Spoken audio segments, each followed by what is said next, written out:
Hi everybody, it's Gail from Gail's Bookish Things. I thought it would be really fun to go through the fountain pen questions that people are doing on your fountain pen journey, how you got involved and so on. So let's start with question number 1, and that is, when and how did your fountain pen journey begin?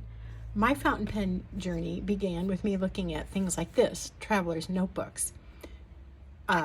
Seems to coincide with an interest in fountain pens sometimes, and I would see people with like pens like this and think, absolutely no way do I want to mess with that.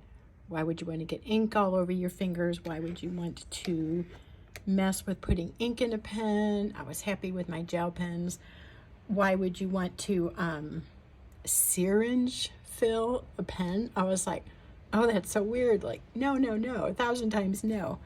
Then one day, and I have to credit Sarah Martinez for this, but I was watching one of her videos. She had lots of leather notebook videos when I was watching, and all of a sudden it clicked, and she had a bunch of TWSBI demonstrators.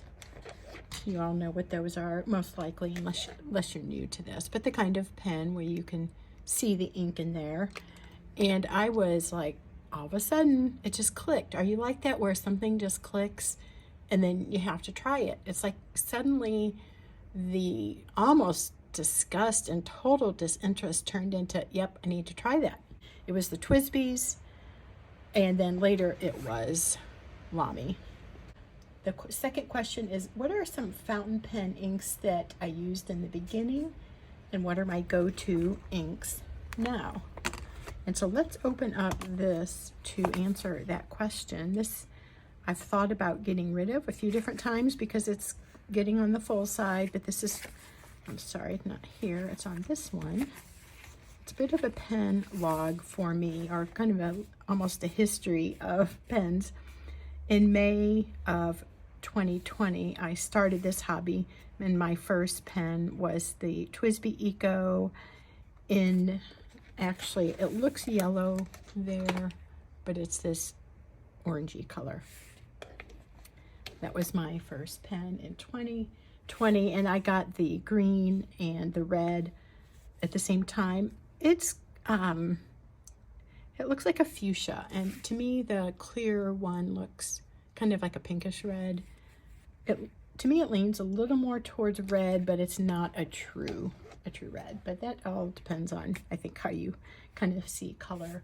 Okay, so favorite inks at the beginning were, let's go back to this notebook. This was the first one I bought, the Jacques Herbin Rouge Hématite. I thought it was beautiful in the swatching. I honestly have not enjoyed writing with this ink very much.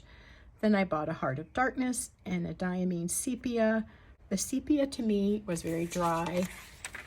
Then I got Aurora Purple, and then I got Monteverde Scotch Brown, and then Pilot Iroshizuku Kujaku Peacock. At the very beginning, I think after writing just a little bit with some of these, I was definitely leaning towards the Kujaku, a wetter ink. I didn't know much about the idea of wet and dry inks, and I didn't know much about buying samples. I was enamored with the wonderful bottles you can get, and I actually still am, but now I want to make sure I like the ink before buying a bottle. Generally, that's how I like to do it. But yes, to summarize, going back to the question, I would say the Kujaku or Peacock Pilot Iroshizuku, and also the Noodler's Green Marine. This is one of my first colors, and I still like this color. On question 3, how have your ink and pen taste changed over time? So at the very beginning, this is laughable now. I was only going to get the clear TWSBIs. That was it. There was maybe 5 of them available. There's also a purple, a green, a red, and a blue. I had all those. I gave away the green one. My red and blue one have since cracked. I've learned to be a little more careful when putting in and taking out the nib and feed. My son my youngest son Drew is using the transparent purple. So what I have in my thing right now is just the yellow and the orange, and this is a newer one. I was still drawn into the various color offerings. I think well, okay, I won't go there. Anyway, that was what I first was going to get, only clear, transparent color Twisbies. And I thought, why on earth would anybody want a pen that looked like this? Like, why not see the ink? Why would you want all this multicolor stuff going on? That didn't appeal to me either. It's very funny how our thinking changes with time. Okay, and so how have my inks changed? I kind of touched on that. I have tweaked my preferences. I do know that if an ink is a wet ink, I have a wonderful time writing with it. I prefer that much over to any other kind of ink. Some of the inks that are spoken of as being an average flow work okay, but if it's a dry one, I don't like it at all. Just doesn't work for me. Are there inks and pens that I've yet to try but would like to? I've seen a lot of the Waringal inks talked about, Dominant Industry. I've tried a few of the Ferris wheel press inks. It seems like those often are said to be dry. So even though the colors appeal to me in the nice big circular swatches or the blotches that people do, I don't probably want to buy a dry ink, as pretty as it can be. So those are some, though, I would definitely wanted to play around with. Pens that I've yet to try. I had a Pelican for a very short time. It was wonderful to write with, but it kept skipping on that downward stroke. I would love to give it a whirl again with the guarantee that it was not going to skip. Anyway, I would like to try that again, and I think I would like a bigger size. I had the smaller one. I like bigger pens. That's another thing that's changed. I guess I've really gone from, well, I tried some Kavecos, and I find that those are nice, but I really like a nice big pen in hand. Other pens that I would like to try are the Pilot Custom 823. Hemingway Jones talks about that a lot as a pen that, you know, it's a little bit expensive, but it's not totally outrageous. Maybe it is in one person's way of thinking compared to another.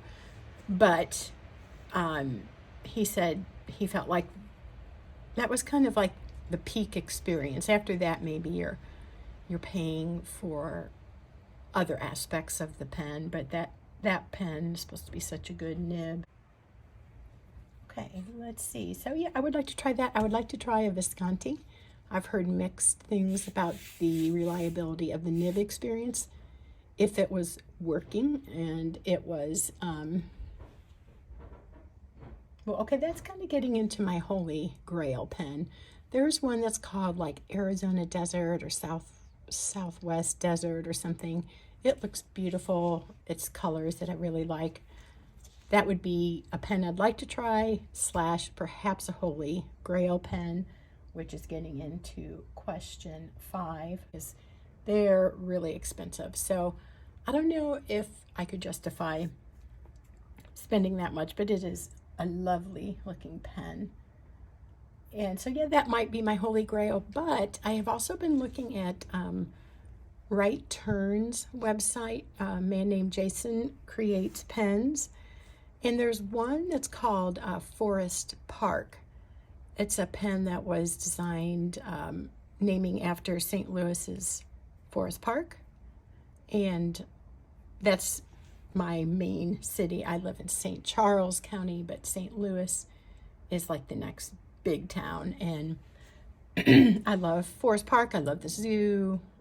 There's a lot of beautiful things to see in Forest Park, and I like that there's a pen named after that park. I like the colors of it. It's lots of greens.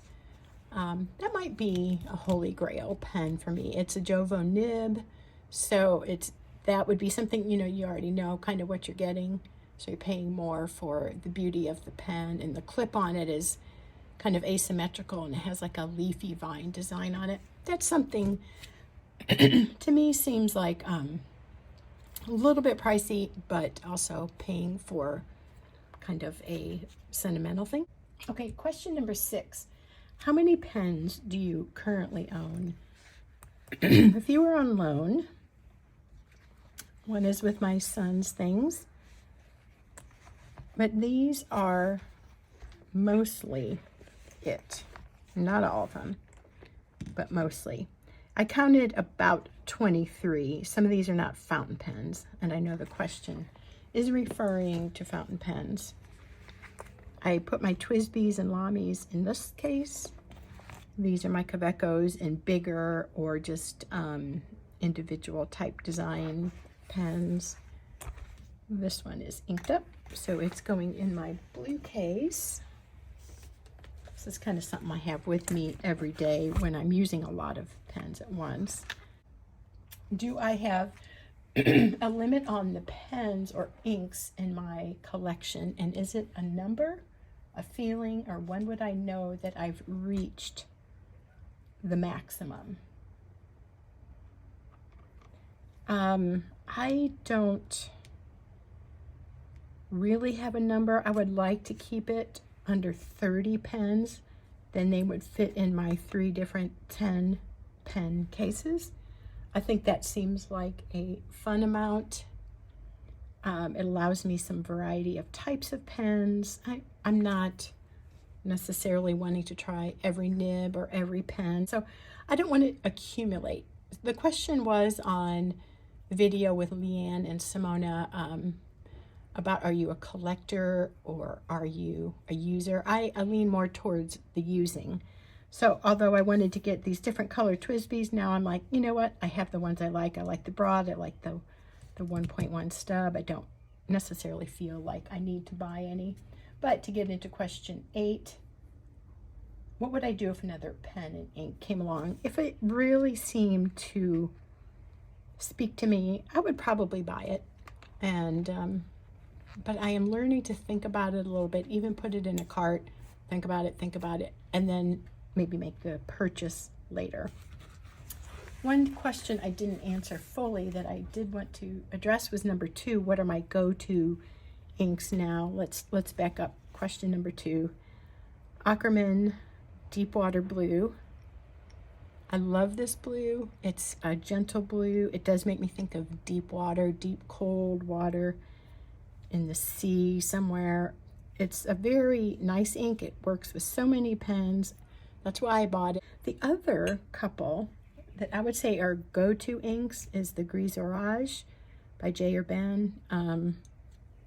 It's got this lovely gold shimmer. You have to make sure you stir it up. It's like a, well, that means stormy gray. So it's a gray, a deep gray color with gold shimmer. The other go-to couple of ones, I would say these are my top 2, but I've really enjoyed Monteverdi's Jade Noir. It's a very dark green, writes smoothly, and this, so there's dust because we've been having construction going on in our home. The Tachia, let's see, this is called Golden Wheat, and then I guess that's the word for it, Suchi. Lovely shader wet ink. Very happy with that. And one I have so much fun writing with is the Noodler's Southwest / Apache Sunset. The shading quality on this is so amazing. So I will wrap it up with that. I think that kind of summarizes it. Feel free to ask any questions in the comments below. And thanks for watching. Hope to see you again soon. Take care.